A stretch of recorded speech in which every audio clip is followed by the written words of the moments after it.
Christopher Nolan didn't set out to make sequels. As the director of hit thrillers like Memento and Insomnia, his personal style never seemed to mesh with the idea of helming a mega-franchise. After re-envisioning the Caped Crusader with 2005's Batman Begins, though, Nolan couldn't stop thinking about how his version of Batman would respond to the introduction of the Joker.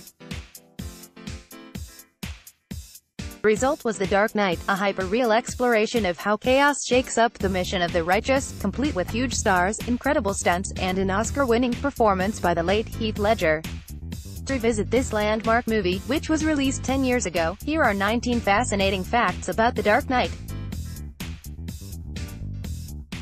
1. It has many comic book inspirations.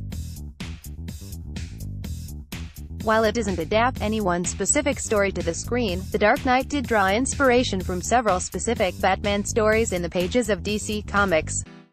When researching and writing the film, director Christopher Nolan and his brother, co-writer Jonathan Nolan, specifically went back to the Joker's very first appearance in 1940's Batman. Co-writer David S. Goyer, himself a DC Comics contributor, also cites the classic stories The Long Halloween, The Dark Knight Returns, and The Killing Joke as keys to his research, with elements from each making their way into the film. 2. The Joker also had diverse inspirations. In addition to classic Joker stories like The Killing Joke, Nolan and star Heath Ledger drew on a diverse array of influences both in and out of comics to craft the film's version of the Clown Prince of Crime. Before attempting to write the character, the Nolan brothers revisited Fritz Lang's classic film The Testament of Dr. Mabuse as a study in how to write supervillains. Visually, Nolan also specifically cited the work of painter Francis Bacon as a touchstone for Joker's distorted view of the world. As for Ledger, he famously locked himself away in a hotel room for weeks, experimenting with voices and mannerisms until he developed something he was satisfied with. Among his inspirations, Sex Pistols icons Johnny Rotten and Sid Vicious, and the anarchist character Alex from Stanley Kubrick's classic film A Clockwork Orange. 3. Nolan was initially reluctant to make a sequel. The Dark Knight is the first Christopher Nolan film to be a sequel, and though Batman Begins ends with Gordon handing Batman the Joker card as a kind of setup for the next film, the director wasn't exactly determined to return to Gotham City. Nolan and Goyer had ideas for how a trilogy of films would happen, of course, but after Batman Begins hit big, Nolan instead went off to make magician drama The Prestige. Ultimately, the lure of telling the Joker story proved too enticing for Nolan to pass up, and he eventually re-teamed with Goyer to begin mapping out the story that would become The Dark Knight. I didn't have any intention of making a sequel to Batman Begins, and I was quite surprised to find myself wanting to do it, Nolan told Empire magazine. I just got caught up in the process of imagining how you would see a character like the Joker through the prism of what we did in the first film. 4. Heath Ledger was the first choice to play the Joker. Though other stars like Adrian Brody expressed an interest in playing the film's key villain, Heath Ledger was the only name on Nolan's wish list. When I heard he was interested in the Joker, there was never any doubt. You could just see it in his eyes, Nolan told Newsweek. People were a little baffled by the choice, it's true, but I've never had such a simple decision as a director. 5. Yes, Heath Ledger really did keep a Joker diary. Because of the actor's untimely death in January 2008, at the age of just 28, Ledger's performance as the Joker has been somewhat mythologized by fans, so the idea that he kept a secret Joker diary while getting into character might sound apocryphal. In fact, Ledger really did make a diary while preparing to play the character. It included various clip art, Alex from A Clockwork Orange figures heavily stylized notes, and even lines from the script recopied in his own handwriting. In 2013, Ledger's father Kim revealed the diary in a documentary, and noted that his son did immersive work like this for every role but really took it up a notch for the Joker. 6. Maggie Gyllenhaal wasn't the only actress considered for Rachel Dawes. For the role of Bruce Wayne's childhood friend and current Gotham City Assistant District Attorney Rachel Dawes, Nolan had to look for a replacement. Katie Holmes played the role in 2005's Batman Begins, but opted out of the sequel ostensibly so she could act in the comedy Mad Money. So Nolan went in search of other actresses and ultimately decided on Maggie Gyllenhaal for the role. Gyllenhaal was the final choice, but she wasn't the only one. Other actresses up for the role included Rachel McAdams and Emily Blunt.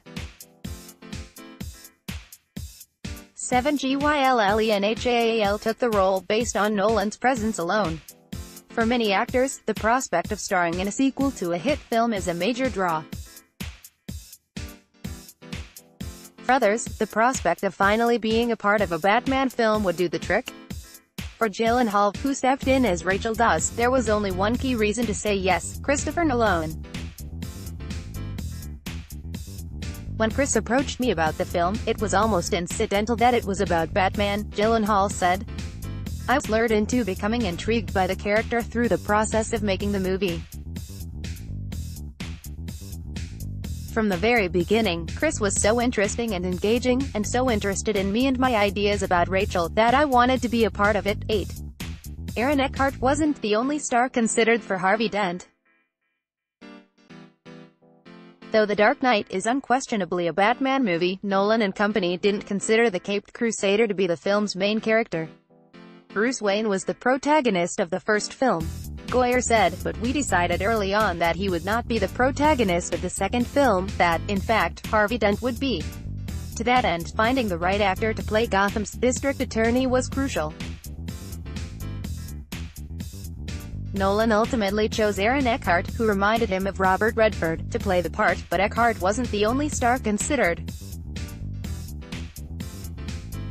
Other potential Harvey Dents include Matt Damon, Mark Ruffalo, and Ryan Phillippe. 9. Michael Caine didn't think the film would work until Ledger was cast.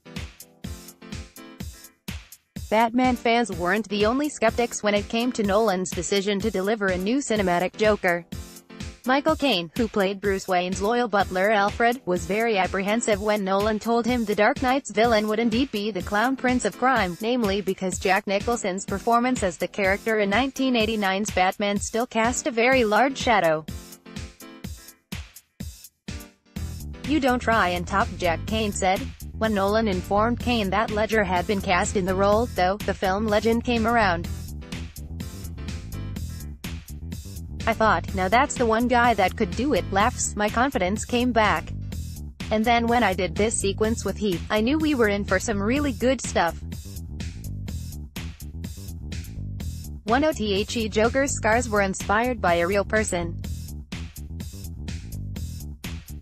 Nolan deliberately resisted the idea of giving the Joker an origin story in the film, opting instead to portray him as a force of pure anarchy with no discernible motivation other than chaos.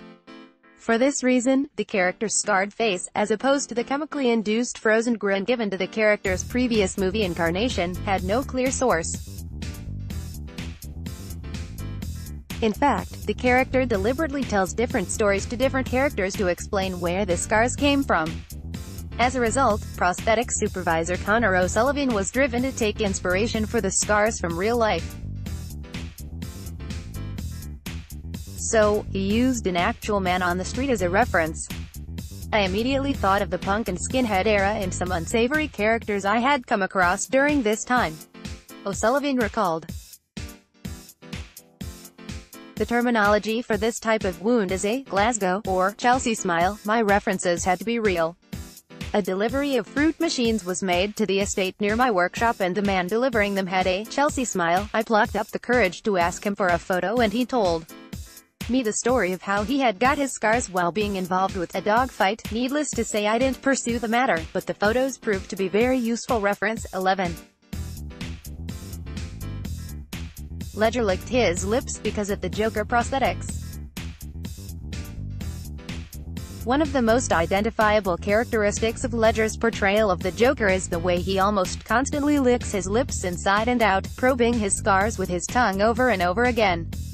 It adds energy to the character as well as a certain menacing quality, but it apparently was not planned. According to dialect coach Jerry Grenell, who worked with Ledger on the film, that tick arose because the scar prosthetics, which extended into Ledger's mouth, would loosen as he performed. So, he licked his lips repeatedly in an effort to keep them in place.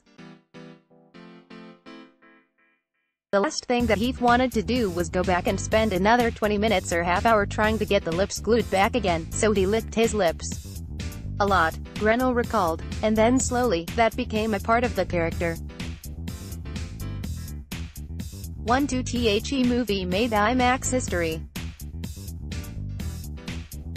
Though IMAX cameras are now on the verge of being used to shoot entire feature films, at the time The Dark Knight was made, the format was primarily used for documentary films to showcase things like the wondrous detail of nature. Nolan had longed for years to bring the format to features, and opted to use the ultra-heavy, ultra-expensive cameras to film several major sequences in The Dark Knight.